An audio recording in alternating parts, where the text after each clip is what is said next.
السلام علیکم ورحمۃ اللہ وبرکاتہ۔ Homeo medical specialist doctor Zulfiqar Ali Faisalabad city سے آپ سے مخاطب ہوں۔ میں نے ایک سلسلہ شروع کیا ہے جس میں ہومیوپیتھک کے علاج کے بارے میں آپ کو معلومات فراہم کر رہا ہوں، اور آج ہم جس موضوع پہ بحث کریں گے وہ ایک کامن بیماری بواسیر ہے، اور یہ ایک بڑی خبیث قسم کی بیماری ہے۔ مقعد کی جگہ پہ درد اور جلن بہت زیادہ ہوتی ہے، اور پخانہ جو ہے وہ تکلیف کے ساتھ آتا ہے، اور پخانے کے بعد بھی جو ہے دیر تک بعض دفعہ جلن اور درد جو ہے ہوتی رہتی ہے، اور مریض کا اٹھنا بیٹھنا بھی مشکل ہو جاتا ہے۔ اس کی بہت سی سٹیجز ہیں۔ سب سے پہلی سٹیج جو ہے وہاں پہ صرف جلن اور درد ہوتی ہے، اور اس کے علاوہ کوئی مسئلہ نہیں ہوتا، اور اس کا علاج بھی ذرا آسان ہوتا ہے۔ اور اس سے اگلی سٹیج یا بعض دفعہ یہ ہوتا ہے کہ پخانے کے ساتھ خون کبھی آتا ہے اور کبھی نہیں آتا، اور اس سے اگلی سٹیج میں جب چلا جاتا ہے مریض تو پھر خون جو ہے، جس طرح آپ ایک ٹوٹی جو ہے پانی کی ٹوٹی یعنی نل چھوڑتے ہیں، جس طرح پانی گرتا ہے اسی طرح سے خون جو ہے وہ جسم سے گرنا شروع ہو جاتا ہے، جس سے بہت زیادہ کمزوری ہو جاتی ہے، اور مریض جو ہے وہ مشکل کا شکار ہو جاتا ہے۔ اور اس سے آگے سٹیج جو ہوتی ہے کہ بعض دفعہ جو ہے مقعد کے اندر جو ہے وہ مسے بن جاتے ہیں، یعنی موقع بن جاتے ہیں، جو بہت زیادہ تکلیف کا باعث ہوتے ہیں۔ اور اس سے بھی اگلی سٹیج جو ہوتی ہے تو جب جو پیشنٹ ہے وہ واش روم کے لیے بیٹھتا ہے تو اینس سے یعنی مقعد سے جو موقع ہیں وہ باہر آ جاتے ہیں، لیکن پخانہ کرنے کے بعد وہ واپس چلے جاتے ہیں۔ اس سے بھی جو ایڈوانس شکل ہے کہ بعض دفعہ وہ جو موقع یعنی پخانے کے ساتھ باہر آئے ہوتے ہیں، ان موقعوں کو اندر دھکیلنے کے لیے کسی سہارے کی ضرورت ہوتی ہے، یعنی مریض جو ہے وہ اپنے ہاتھ کی مدد سے ان کو اندر کی طرف دھکیلتا ہے، ویسے وہ نہیں جاتے۔ اور اس سے اگلی سٹیج جو ہوتی ہے کہ بعض دفعہ وہ موقع جو ہوتے ہیں وہ مستقل طور پر جو ہے وہ باہر ہی رہتے ہیں، اور ہر وقت مریض کا اٹھنا بیٹھنا مشکل ہو جاتا ہے، اور وہ شرم کے مارے کسی کو بتاتا بھی نہیں، اور ہر وقت تکلیف کے اندر رہتا ہے۔ جب ایک بندہ ہر وقت کسی درد یا تکلیف میں مبتلا ہوگا تو اس کا پورا نظام جو ہے وہ ڈسٹرب ہو جائے گا، اور وہ ڈپریشن کا شکار ہو جائے گا۔ اور اس کی وجوہات کیا ہیں، کیوں ہوتی ہے یہ بواسیر؟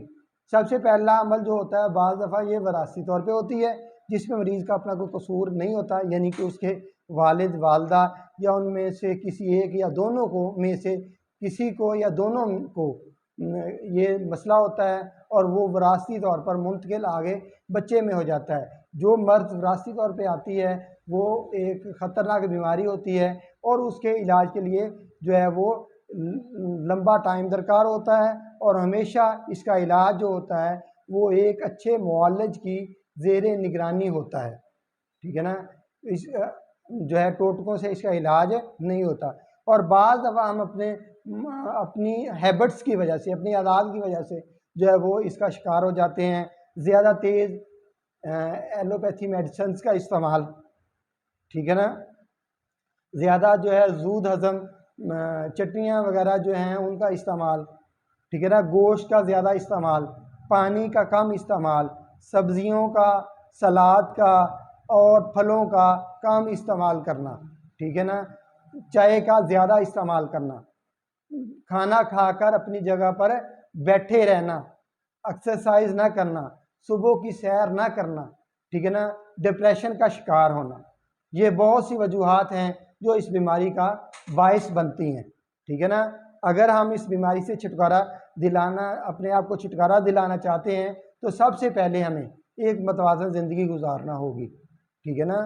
اور یہ چٹپٹی چیزیں جو ہیں ان سے پرہیز کرنا ہوگا۔ گوشت کا استعمال ایک مناسب مقدار میں ضروری ہے، لیکن اس کا استعمال مناسب مقدار میں ہونا چاہیے۔ اس کے ساتھ پھل، سبزیاں اور سلاد کا استعمال بھی کریں، اور پھل ہمیشہ آپ کھانے کے اختتام پر کریں۔ جب آپ کھانا کھا لیں تو تب پھل جتنی مقدار میں آپ کو میسر ہے اس وقت لیں۔ اور اس کے علاوہ ایک آپ کو میں بہت ہی اچھا دیسی ٹوٹکا بتانے لگا ہوں، انشاءاللہ آپ کے بہت سے مسائل اس سے حل ہو جائیں گے۔ آپ نے اس سب گول کا چھلکا لینا ہے، ایک کھانے کا چمچ ایک گلاس پانی میں ڈالیں، اور کھانے سے 10-15 منٹ پہلے آپ اس پانی کو پی لیں، اس کے بعد آپ کھانا کھائیں۔ پانی یعنی گلاس، اچھا خاصا گلاس ہو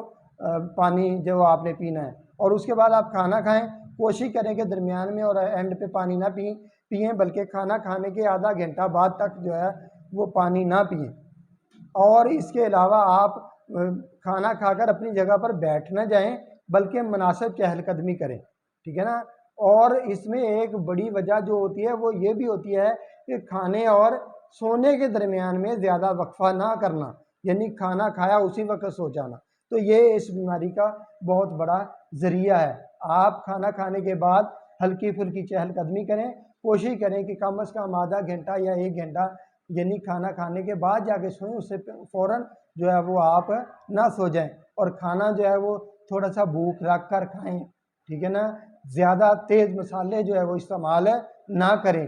آپ اگر اور کبھی کبھی رات کو سوتے وقت آپ نکسوا میکا جو ہے وہ 30 میں ہومیوپیتھک میڈیسن ہے، اس کے کبھی کبھار ہفتے میں 1 آدھ بار جو ہے نا وہ 3-4 قطرے جو ہے نا وہ پانی میں ڈال کر رات کو سوتے وقت لے لیں، ٹھیک ہے نا۔ مجھے یقیناً کبھی چانس ہے کہ آپ کا یہ مسئلہ جو ہے وہ حل ہو جائے گا، لیکن اگر آپ کا مسئلہ اس دیسی ٹوٹکے کے ساتھ بھی حل نہیں ہوتا تو پھر آپ کا باقاعدہ حل ہوگا ہومیوپیتھک سنگل ریمیڈی میں، یعنی نہ آپ کو آپریشن کی ضرورت پڑے گی اور نہ ہی آپ کا مرض جب حل ہو جائے گا دوبارہ لوٹے گا۔ ہاں، یہاں پہ ایک بات کو یاد رکھیے گا، اگر آپ کی بواسیر کی وجہ کوئی بیماری ہو، یعنی بعض دفعہ یہ ہوتا ہے کہ دست لگے ہوتے ہیں اور ان کا ہم غلط علاج کر بیٹھتے ہیں، اس کی وجہ سے وہ بیماری جو ہے نا وہ لاحق ہو جاتی ہے، یا ہمارے جوڑوں میں درد وغیرہ ہوتا ہے، ہم بہت زیادہ اسٹیرائڈ وغیرہ یا بہت زیادہ تیز میڈیسن وغیرہ استعمال کرتے ہیں، جس کی وجہ سے ہمیں یہ مرض لاحق ہو جاتا ہے۔ آپ نے جو ہے وہ اگر آپ کی بیماری علاج کے شروع میں اگر آپ کی بیماری کسی دوسری بیماری کی طرف منتقل ہوتی ہے تو آپ نے پریشان نہیں ہونا، بلکہ آپ نے اپنے معالج سے پراپر علاج کروانا ہے۔ اب اگر آپ کی چھپی ہوئی بیماری سامنے آتی ہے تو یہ سمجھیں کہ آپ جنت میں چلے گئے ہیں، چند ہفتوں کے اندر آپ کا وہ مسئلہ حل ہو جائے گا، اور آپ نے جو ہے وہ کسی سنگل ریمیڈی، جو بھی آپ کے قریب بھی single remedy classical homeopathic doctor ہو، اس کی زیر نگرانی کروائیں، انشاءاللہ آپ کو آپریٹ کی ضرورت نہیں پڑے گی، آپ کا یہ مسئلہ حل ہو جائے گا۔ اور بعض دفعہ حمل کے دوران بھی بواسیر جو ہے وہ یعنی شدت اختیار کر جاتی ہے، تو اس وقت بھی آپ کا سہارا جو ہے کہ سنگل ہومیوپیتھک میڈیسن بنے گی اور آپ کو بہت زیادہ ریلیف دے گی۔ اور ٹریٹمنٹ کا بہترین وقت جو ہوتا ہے خواتین کے لیے، وہ حمل کے دوران جو ہے وہ بہت اہم پیریڈ ہوتا ہے، اس وقت آپ کے بہت سے مسائل حل ہوتے ہیں اور آپ کے آنے والے بچے کے لیے بھی وہ بہت زیادہ فائدہ مند ہوتی ہے، اور آپ کے جو ہے وہ یعنی آپ کا بچہ جو ہے ان بیماریوں کے اندر الجھتا نہیں ہے۔ اگر آپ مجھ سے کسی طرح کا کوئی مشورہ کرنا چاہیں تو آپ کمنٹ سیکشن میں جو ہے وہ اپنی رائے کا اظہار کریں، میں انشاءاللہ ہر ممکن جواب دینے کی کوشش کروں گا۔ اور اس کے علاوہ میرا واٹس ایپ نمبر ہے جو اسکرین کے اوپر ظاہر ہے، اس نمبر پہ آپ میرے ساتھ رابطہ کر سکتے ہیں، مشورہ کر سکتے ہیں۔ اور اگر آپ چاہتے ہیں کہ آپ کو اس طرح کی معلومات جو ہے وہ میسر آتی رہیں، آپ ہومیوپیتھک کے بارے میں جان سکیں، آپ مختلف مرضوں کے بارے میں جان سکیں اور اس کے آسان علاج کے بارے میں جان سکیں، تو آپ میری اس ویڈیو کو زیادہ سے زیادہ شیئر بھی کریں تاکہ زیادہ سے زیادہ لوگوں کو یہ ویڈیو مل سکے۔ اور آپ جو ہے وہ